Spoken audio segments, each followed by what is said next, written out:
Ang alamat ng mangga. Noong unang panahon, sa isang tahimik na baryo sa Pilipinas, may isang dalagang nagngangalang Mayang. Siya ay kilala hindi dahil sa ganda, kundi dahil sa kanyang kabaitan at malasakit sa kapwa. Araw-araw, tinutulungan niya ang matatanda, inaalagaan ang mga bata, at nagbibigay ng pagkain sa mga nagugutom. Isang tag-araw, dumating ang matinding tagtuyot. Natuyo ang mga pananim at nagutom ang buong baryo.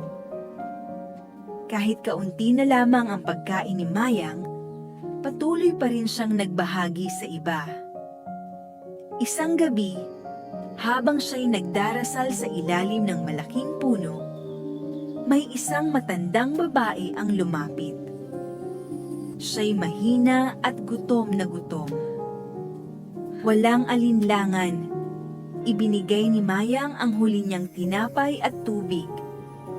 Ngumiti ang matanda at nagsabi, "Ang kabutihan mo ay hindi lilipas na walang gantimpala."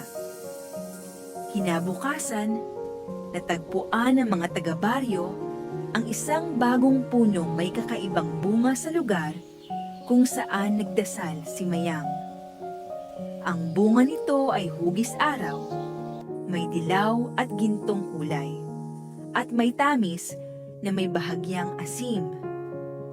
Nang tikman nila ito, agad nawala ang gutom at napawi ang kanilang pangungulila.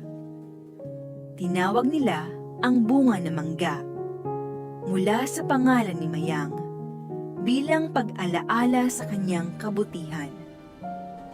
Mula noon, ang mangga ay naging simbolo ng kabutihang loob, pag-asa, at pagbabahagi.